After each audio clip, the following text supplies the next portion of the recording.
Upang tuluyang mapagaling ang sugat sa dibdib ng nahirang na Suzaku na si Miyaka, isinalin ng matandang si Taikon ang dugo ni Tamahome at Hotohori sa katawan ng dalaga. Muling nagkaroon ng lakas si Miyaka.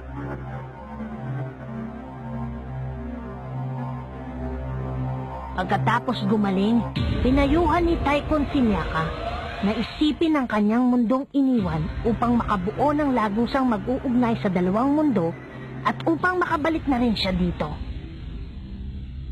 Nagtagumpay si Miyaka na makabalik sa kanyang mundo.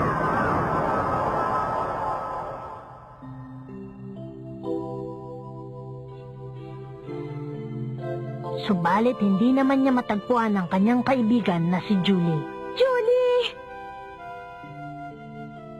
Hinanap niya ito sa buong gusali, subalit hindi pa rin niya nakita. Julie, nasan ka na ba? Hanggang sa makauwi, hindi pa rin nakita ni Miyaka si Julie. Sandaling paghihiwalay.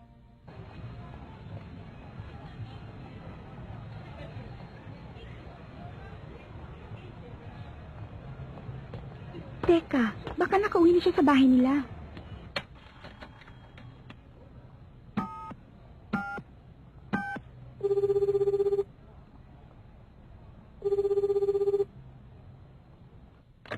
Hello, magandang gabi. Si Miyaka po ito. Pwede ko po ba makausap si Julie? Ikaw pala, Miyaka. Hindi mo ba siya kasama? Ang sabi niya sa akin, pupunta daw siya sa library at kasama ka daw niya. Hindi ko po siya kasama.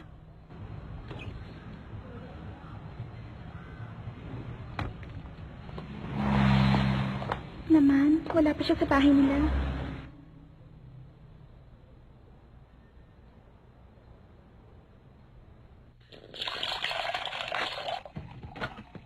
Nandito na ako. Ah, ikaw pala. Huh?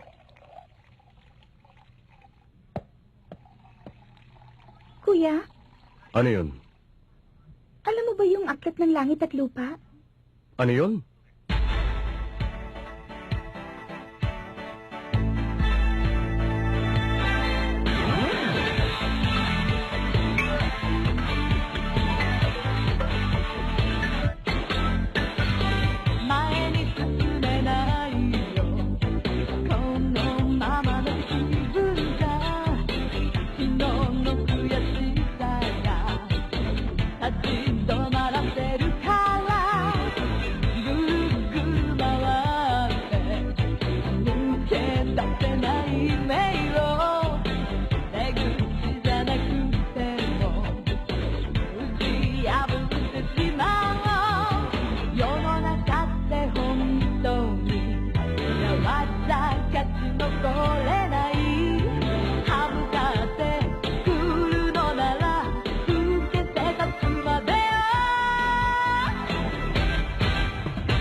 Okay ka lang ba?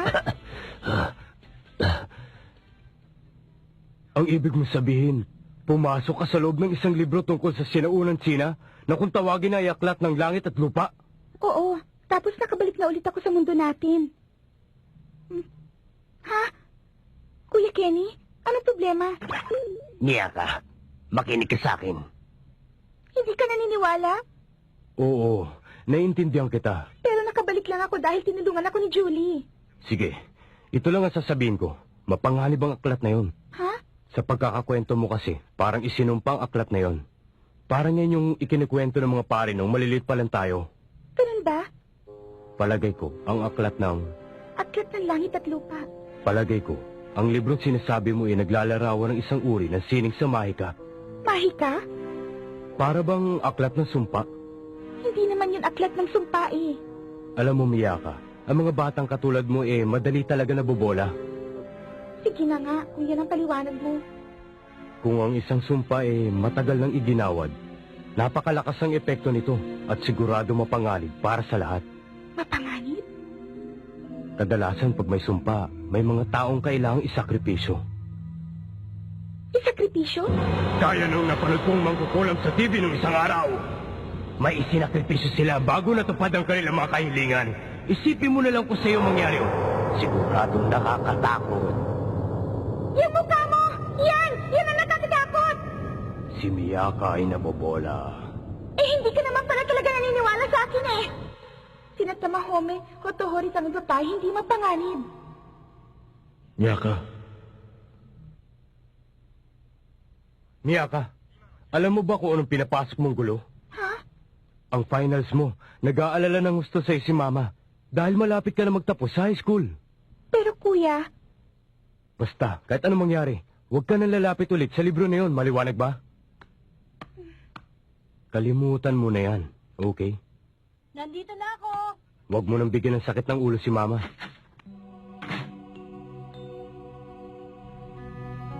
Nakapangako ko kay Kuya Kerry na hindi na ako babalik sa loob ng libro. Bumalik ka, Miyaka. Hindi ko sila malimutan. Miyaka! Po! Para po sa ibang detalye tungkol sa balitang ito, narito Mama, po si Ray Mori. nasaan sila? Pasok, Ray. Nagpunta sa mall. Miyaka, Ano po yun? huwag mo masyadong problemahin. Ang alin po? Ang final exam mo. Siguro nagsumbong sa'yo si Kuya, no? Baka mamaya wala kang maalala sa mga pinag-aaralan mo. Tingnan mo nga nangyari sa Kuya Kenny mo. Hindi na inatupag ang pag-aaral dahil ibang babasahin ang pinag-aaralan. Hindi naman ako katulad ng Kuya. Kaya huwag mo masyadong problemahin. Baka pagdating ng exam kung ano-anong kwento na lang ang iimbentohin mo para may maisagot ka. Pero hindi ako gumagawa ng kwento. Totoo lahat ang sinasabi ko. Totoo.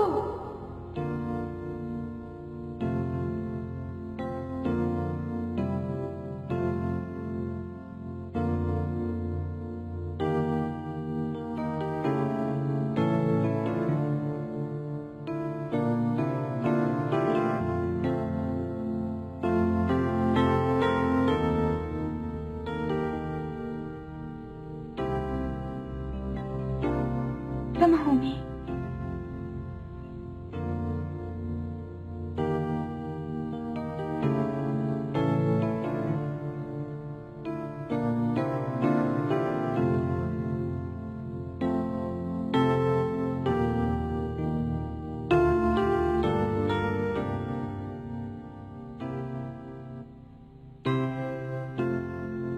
Miyaka. May problema ba? Miyaka? Tamahome! Tamahome!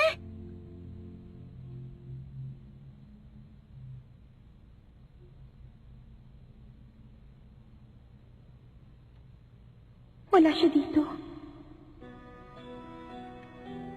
Si Tamahome. Hindi siya kabilang sa mundong ito.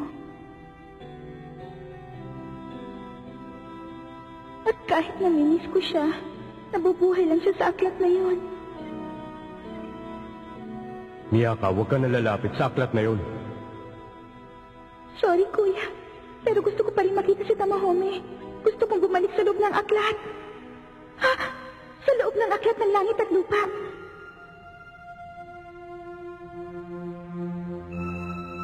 Baka si Julie.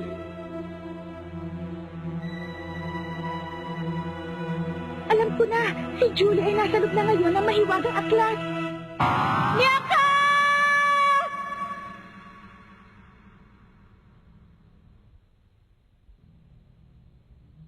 Nararamdaman ko na nandun nga siya.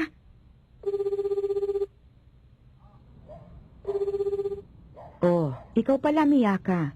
Wala pa siya hanggang ngayon. Palagi naman siyang tumatawag pag gagabihin siya ng uwi eh. Hanggang ngayon, wala pa rin si Julie sa kanila. Ang alam ko, magkasama kami pumunta sa library, sa silid na mahalagang literatura. Ngayon sigurado na ako. Kinuha si Julie na mahiwaga aklat bilang kapalit ko sa kabilang mundo.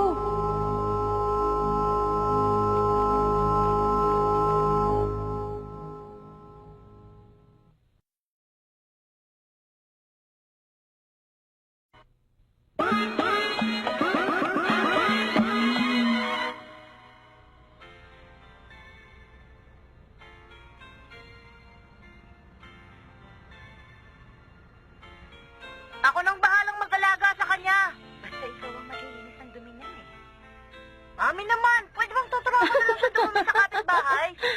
Biro lang, Mami. Siyempre naman, ako mag-aalaga sa kanya. Buksan mo naman yung aircon. Ang init-init dito eh. Aksayado sa gas. Ang kuripot mo naman. Pasalamat ka nga't ihahatid pakit sa inyo eh. Huh? Si Miyaka. Jerry, ihinto mo. Bakit? Hindi pa naman itong bahay nyo, hindi ba?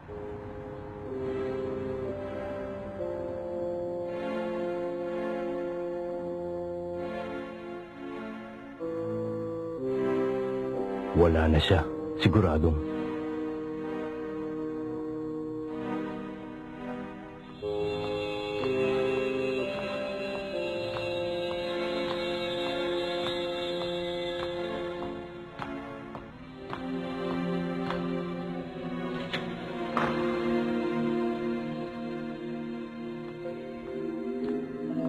Miyaka!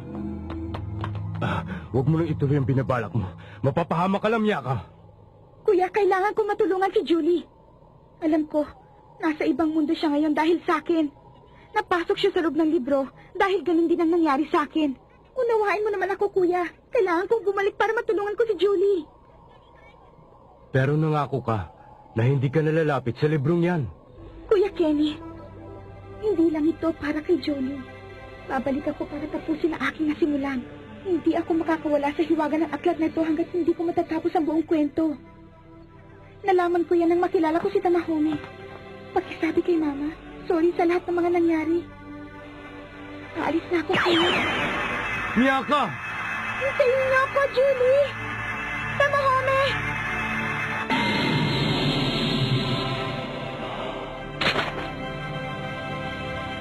Imposible.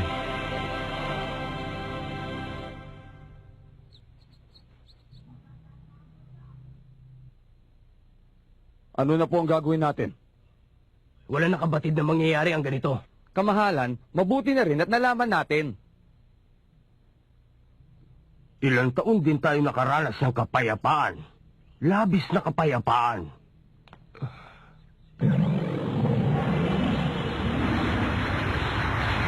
Ah!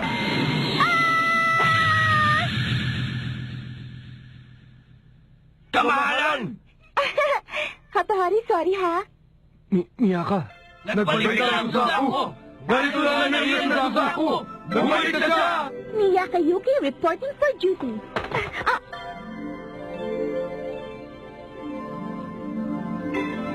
Matagal kitang hinintay. Hatahari, sabik na sabik siyang makita ko. Ano? 3 buwan lang nakalipas mula nang umalis ako dito sa inyo? Mabilis talagang lumakad ang panahon. Pero nang bumalik na ako sa mundo namin, sandali lang daw akong nawala. Ang tagal-tagal ko na rin kayong hindi nakita! Ano bang pinagsasasabi mo, Miyaka? 2 oras pa lang tayong hindi nakikita. Ha? Magkaibang takbo ng oras sa 2 mundong pinanggalingan ko. Marami ng gulong nangyari mula nang iniwan mo kami, Miyaka. Anong gulo yun? Miyaka, kailangan namin ng tulong ng nahirang na Suzaku. Tulong? Kailangan naming ipahanap sa'yo ang natitira pang 4 na tagapagtanggol ng Suzaku. Ha? Ano? Miyaka, maupo ka muna at makinig ka sa akin. Ha? Oo. Ang hukbong sandatahan ng Koto ay nagtitipon ngayon malapit sa aming imperyo. Magkakagera? Matagal nang inaasam ng kanilang imperyo na makuha ang buong Conan. Ha? Si Julie?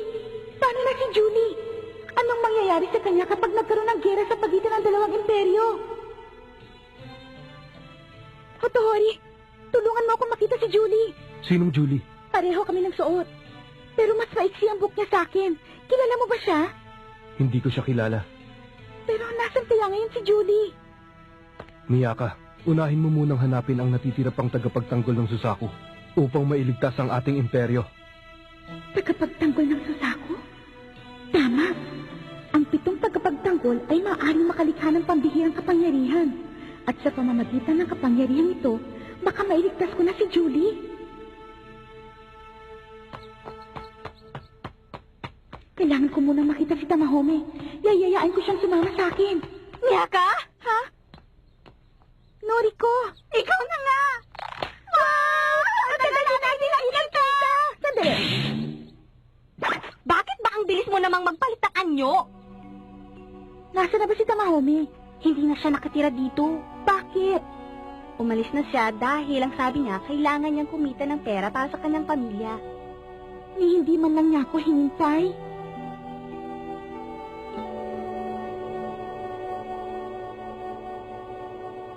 Ano ka mo? Pupuntahan mo si Tamahome? Oo. Mag-isa ka lang ba?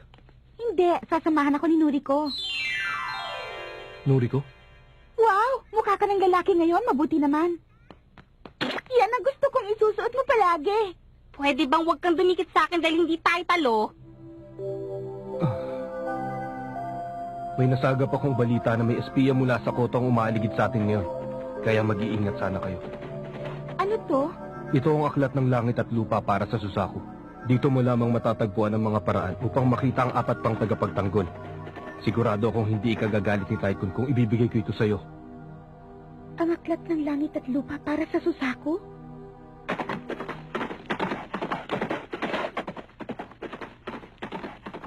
Ano bang problema ni Tamahome? Ngayon pa niya naisipang kumita ng pera. Siguro talagang nakalimutan na niya ako. 3 buwan nang nakakaraan. Mabuti naman at nakabalik ka na. Siguradong matutuwa si Tama pag nalaman niya. Ha? Nung umalis ka, naging baliwala ang lahat para kay Tamahome. Naging napakalungkot niya.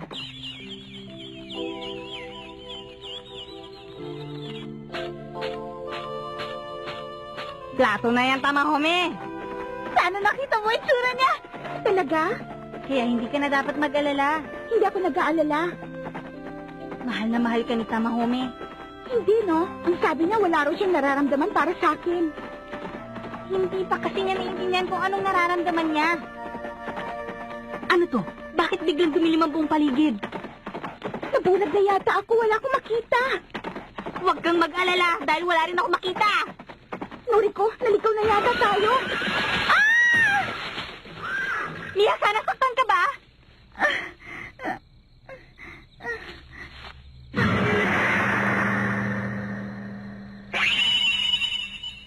Sino ka? Anong kailangan mo?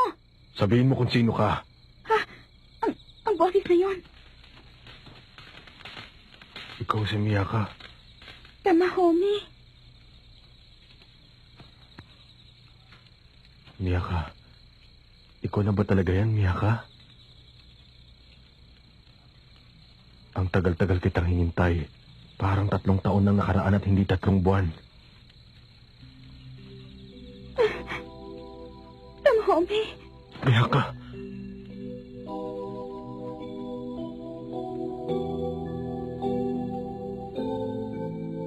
Kung alam mo lang kung gaano kita na-miss. Hanggang sa aming mundo, narinig ko ang tibok ng iyong puso. Gusto kong makapiling ka habang buhay, kahit na magkaiba pa ang ating mundo. Mahal na mahal kita, Tamahome. Ang ganda mo ngayon, Miyaka. Salamat.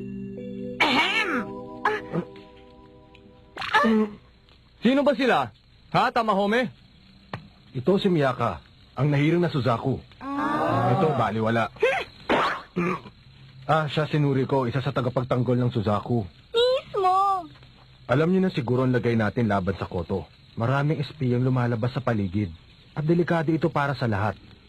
Inupahan ako ng bayang ito para magbantay sa kanila. Kaya ligtas sila habang nandito ko. Mabuti naman at hindi pa rin siya nagbabago. Ano nangyari? Wala namang malakas na hangin ah. Hindihan niyo na mga sulod, dali!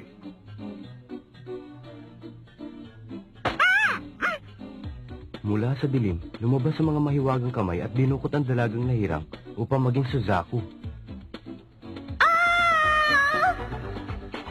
Miyaka!